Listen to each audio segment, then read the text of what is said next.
Olá, estamos chegando com o Câmara Repórter, segunda edição, nesta segunda-feira, dia 30 de setembro. Veja os nossos destaques.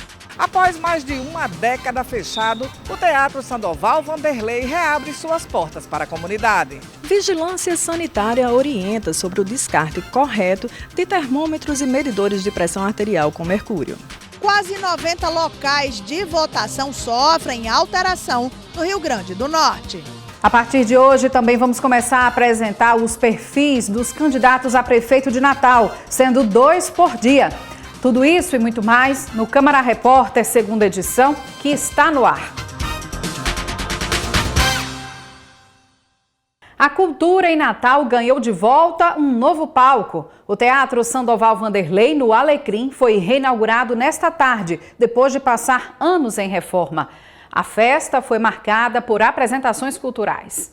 Um dos mais tradicionais espaços culturais de Natal, o Teatro Sandoval Vanderlei, reabriu suas portas em grande estilo após uma longa reforma onde foram investidos cerca de 6 milhões de reais. Fundado em 1962, o Sandoval Vanderlei é um importante marco cultural da cidade e está localizado no coração do bairro do Alecrim. A reinauguração do teatro simboliza o renascimento de um importante ponto de encontro para a comunidade. A solenidade foi marcada por performances de artistas locais e apresentações culturais.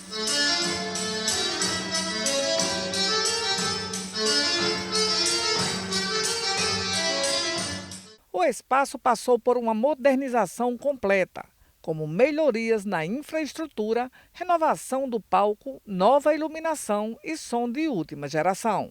O prefeito de Natal, diversas autoridades e representantes da cultura prestigiaram o evento e conheceram as novas instalações. Um momento muito importante, o Teatro Sandoval Vanderlei, em gestões anteriores, esteve para ser demolido, para ser implantado aqui um centro comercial.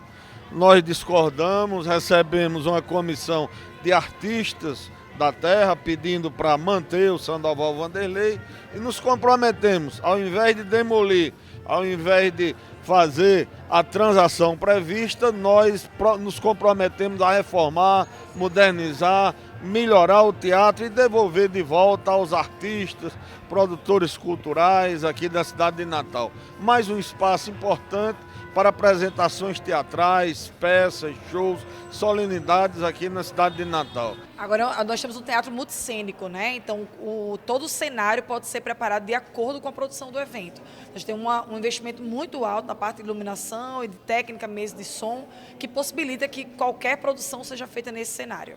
Agora, sob a administração do SESC-RN, o Teatro Sandoval Vanderlei promete uma programação rica e diversificada a partir do próximo ano, voltada para peças teatrais, shows e atividades culturais. Nós já temos os recursos para investir já esse ano ainda na compra de equipamentos, de bancadas, de cadeiras, pequenas adaptações que serão feitas e tem toda uma programação para a partir do próximo ano a gente ter atividade durante todo o ano em todas as áreas, todas as vertentes da cultura. Hoje foi publicado no Diário Oficial do Município o Comitê de Transição de Gestão do Equipamento, que é composto por pessoas da Prefeitura e do SESC. A ideia é que a gente possa conduzir essa concessão a partir de hoje, respeitando toda a questão da legislação que foi estabelecida e acompanhando a parte de alvarás, de licenciamento, que o SESC que vai assumir essa parte agora. Agora a notícia de mais um aumento. A Agência Nacional de Energia Elétrica, a ANEEL, confirmou a bandeira vermelha patamar 2, a mais alta para esse mês de outubro. Tarsila Costa. O Rio Grande do Norte terá a bandeira vermelha patamar 2 nas contas de energia neste mês de outubro. A medida foi anunciada pela Agência Nacional de Energia Elétrica para todo o país e representa uma cobrança adicional na conta de luz, deixando o preço da energia elétrica mais caro para famílias e empresas. Em setembro, a bandeira tarifária vermelha também foi acionada.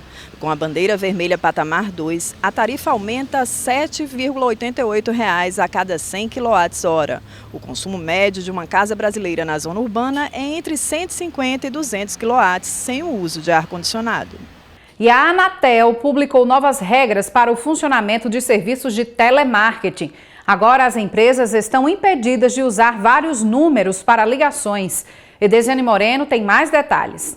A Anatel anunciou um pacote de medidas para tentar frear as chamadas indesejadas de telemarketing feitas por empresas no Brasil. A principal medida é a proibição do uso de vários números para entrar em contato com o consumidor.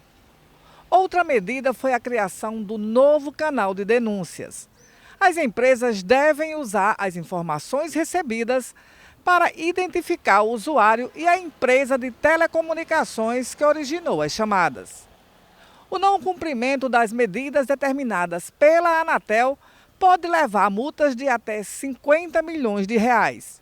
Em casos mais graves, poderá haver a revogação da autorização para prestação de serviços de telecomunicações da empresa considerada conivente com práticas criminosas.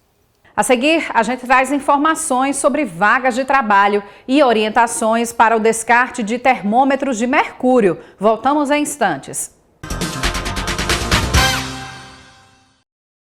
Diagnóstico precoce. Game over no câncer infanto-juvenil. A regra do jogo é saber identificar os alertas. Câncer dos tecidos moles. Fique atento aos principais sinais e sintomas. Caroço em qualquer parte do corpo, secreção purulenta no ouvido e olho saltado. Procure o médico. Casa Durval Paiva. Diagnóstico precoce para ganhar.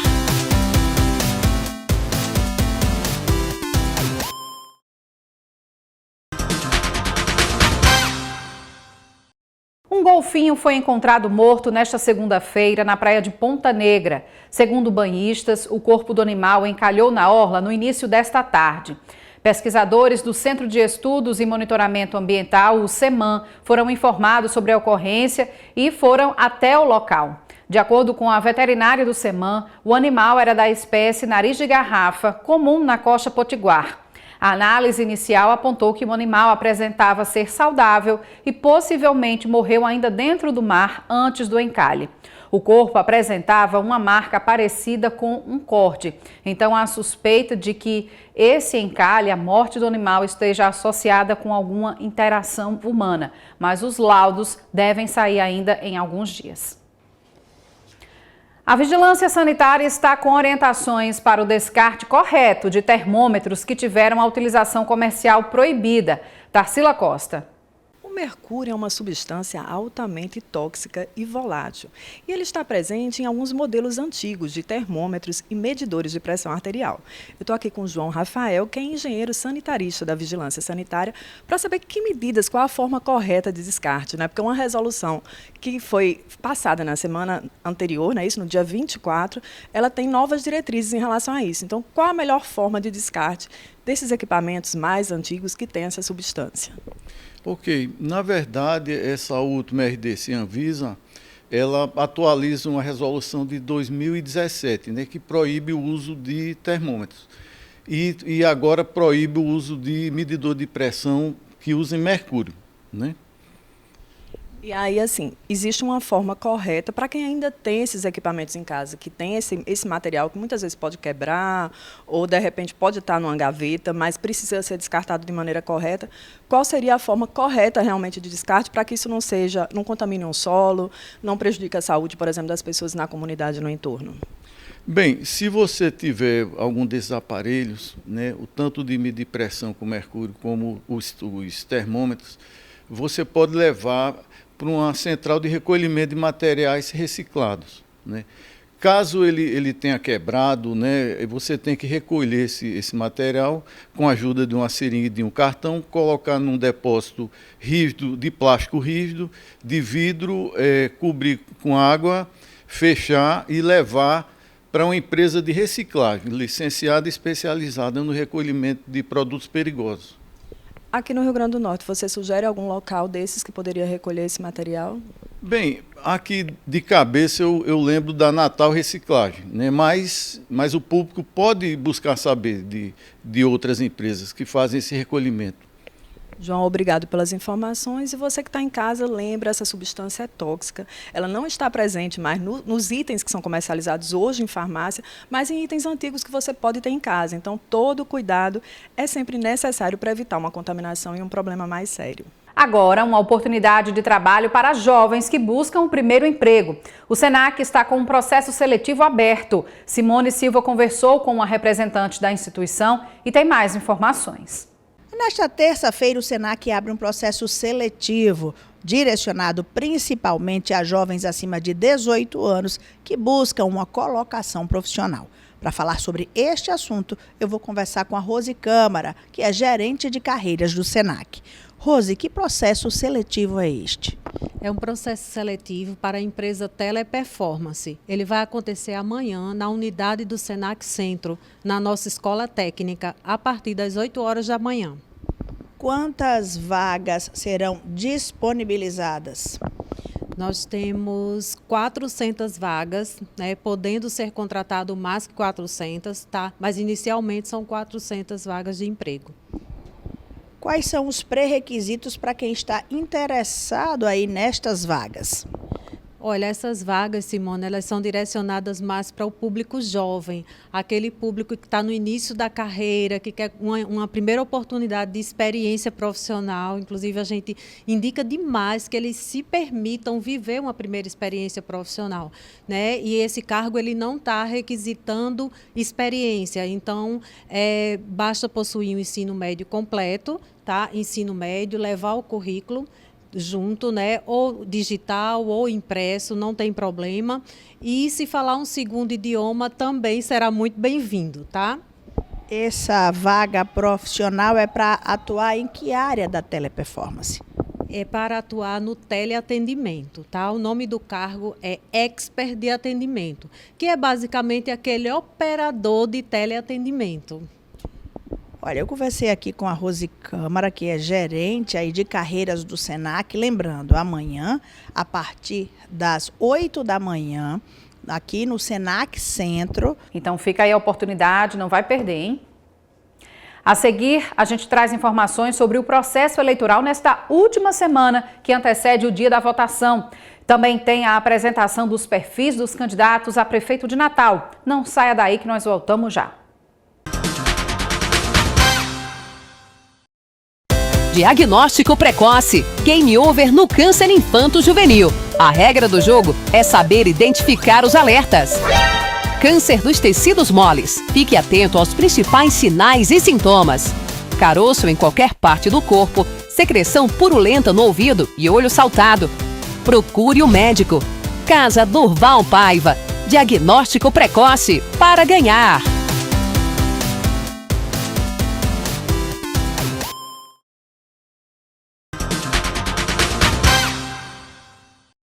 Estamos de volta falando em eleições 2024.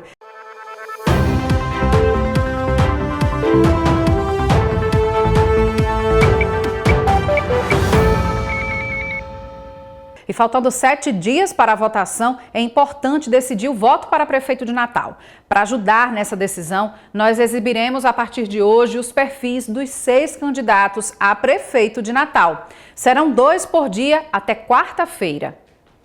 Um deles, e o primeiro, é o candidato Carlos Eduardo, do PSD. Nascido no Rio de Janeiro, Carlos Eduardo Alves tem 65 anos e desde os 2 anos de idade reside em Natal. Formado em Direito pela Faculdade Católica Santa Úrsula, no Rio de Janeiro, ele iniciou sua atuação política logo que concluiu o curso universitário. Em 1986, Carlos Eduardo se elegeu deputado estadual pelo PMDB, tendo ocupado uma cadeira na Assembleia Legislativa por 4 legislaturas, chegando a ser líder da oposição. Em 1996, uma década depois de sua primeira vitória política, assumiu a antiga Secretaria Estadual do Interior, Justiça e Cidadania. Em 2002, assumiu a Prefeitura de Natal com a renúncia da titular. Em 2004, foi eleito prefeito, sendo reeleito novamente em 2012. Em 2016, foi reeleito para o 4º mandato à frente da Prefeitura de Natal. E em 2018, renunciou ao cargo para disputar o governo estadual. O candidato Carlos Eduardo falou sobre a expectativa para o dia da eleição. A expectativa é que o povo vote livremente, escolha seus candidatos e eu espero que seja eu o candidato a prefeito do povo de Natal. Ele falou também sobre as principais propostas da campanha eleitoral. Nós vamos resgatar a saúde, nós vamos resgatar a educação, que estão sucateadas, a assistência social, que também está sucateada, a infraestrutura da cidade. Natal não é só Tirol, Petrópolis, é Ponta Negra. Natal é são 36 bairros, não é, que precisam ser assistidos. Então nós vamos recuperar os serviços essenciais da cidade e vamos, desta forma, melhorar a qualidade de vida do natalense. Conheça agora o outro candidato a prefeito de Natal, Paulinho Freire, do União Brasil. Natural de Natal, Paulo Eduardo da Costa Freire tem 59 anos. É empresário e começou na área política ainda durante a escola, no Colégio Marista de Natal. Foi vereador da capital entre os anos de 1992 a 2002. Nesse período, foi presidente da Câmara por 6 anos. Ainda em 2002, Paulinho Freire foi eleito deputado estadual no Rio Grande do Norte. Em 2008, Paulinho Freire foi eleito vice-prefeito de Natal. No final do ano de 2012, assumiu a prefeitura no final do mandato e precisou renunciar para tomar posse como vereador da capital. Em 2016, em mais uma vitória política, foi reconduzido à Câmara e em 2019 assumiu a presidência da Casa Legislativa. Atualmente, Paulinho Freire é deputado federal pelo Rio Grande do Norte através do partido União Brasil. O candidato Paulinho Freire falou sobre a expectativa para o dia da eleição. Nós estamos muito confiantes, nossa eleição vem num acrescento muito grande na campanha. A população está começando a entender que Natal não pode mais atrasar, não pode mais voltar para o passado. Ele falou também sobre as propostas da campanha eleitoral. Principalmente saúde e educação. A gente sabe que essas crianças fora da creche é um prejuízo muito grande. Não só para elas, mas para a família toda, porque a mulher deixa de trabalhar, a questão da saúde, a questão da demanda de exames e consultas reprimidas, que nós vamos trabalhar fazendo parceria com as clínicas privadas, para que elas possam, as pessoas que usam o sistema de saúde, o SUS, possa ser atendido na parte noturna nessas clínicas particulares. E falando em eleições, você já ouviu falar em quociente eleitoral? Esse cálculo determina quem serão os vereadores que vão ocupar as cadeiras nas câmaras municipais nessas eleições 2024. E nessa reportagem, a gente explica como funciona essa matemática eleitoral. Nas eleições 2024, após a votação para conhecer os vereadores eleitos, será preciso definir quais partidos têm direito a ocupar vagas na Câmara Municipal. E isso se dá pelo cálculo do quociente partidário. Depois, dentro das agremiações, será verificado quais foram os mais votados nominalmente. Assim, é possível saber os nomes que vão ocupar vagas destinadas às legendas. O quociente eleitoral ele é determinado em razão da eleição ser proporcional. Então, na eleição proporcional, os partidos eles têm o mandato das câmaras municipais, federais e estaduais. Então, por exemplo, ganha as vagas o partido que tiver mais votos e não aqueles candidatos que tenham mais votos. Então, por exemplo, o quociente é uma divisão entre o número de votos válidos e o número de cadeiras em disputa. Vamos dar um exemplo. Uma eleição em que nós tenhamos 100 mil votos válidos e 10 vagas em disputa, o quociente eleitoral será 10 mil votos. Então, se o partido ele tiver 30 mil votos, contando toda a sua lista de candidatos, ele terá 3 vagas. E aí serão eleitos os 3 candidatos desse partido que forem mais votados. O quociente eleitoral é obtido pela soma do número de votos válidos dividido pelo número de cadeiras em disputa. Já o quociente partidário é o resultado do número de votos válidos obtidos pelo partido dividido pelo quociente eleitoral. O total corresponderá ao número de cadeiras a serem ocupadas pela legenda. No caso, se o partido ele atingir o quociente eleitoral, digamos, se o partido atingiu 10 mil votos num universo de 100 mil votos válidos, então, o candidato ele terá que ter pelo menos 10% do quociente, que seria, no caso, 1.000 votos, nesse exemplo que eu dei. Então, se o partido não tiver nenhum candidato que detenha essa quantidade mínima de votos, aí ele não terá essas cadeiras. Mas são eleitos pelo menos aqueles candidatos que detêm, no mínimo, esses 10% do quociente eleitoral nessa primeira fase do cálculo. O secretário judiciário João Paulo Araújo explica ainda que só serão eleitos os candidatos que obtiverem votos em número igual ou superior a 10% do total obtido pelo partido ou federação. Ele também explica sobre as sobras e médias eleitorais. Nós chamamos de cálculo da média e são sobras, digamos, né? Seriam essas vagas remanescentes. Então o cálculo ele é feito com aqueles partidos que eles não atingiram o quociente eleitoral, mas que eles têm pelo menos um número específico de votos que possam participar da disputa. Então hoje, por exemplo, a legislação fala em 80% do quociente eleitoral para participar do cálculo da média, que são as sobras. Aqueles partidos que detêm esse número de votos, eles podem participar. E aí, no caso, o cálculo é vaga por vaga. Então, cada vaga de sobra, vê-se qual partido teve mais votos e aquele candidato que foi mais votado daquele partido, ele terá direito a essa vaga. Agora, um aviso aos eleitores. Quase 90 locais de votação sofreram mudança de endereço no Rio Grande do Norte. Saiba como consultar se sua sessão teve o local alterado. No Rio Grande do Norte, 86 locais de votação sofreram mudanças, contabilizando 297 sessões que foram realocadas para novos endereços. O Tribunal Regional Eleitoral alerta aos eleitores para que consultem previamente o seu local de votação já para o primeiro turno das eleições, que ocorrem no próximo domingo, dia 6 de outubro. A consulta pode ser feita pelo aplicativo e-Título.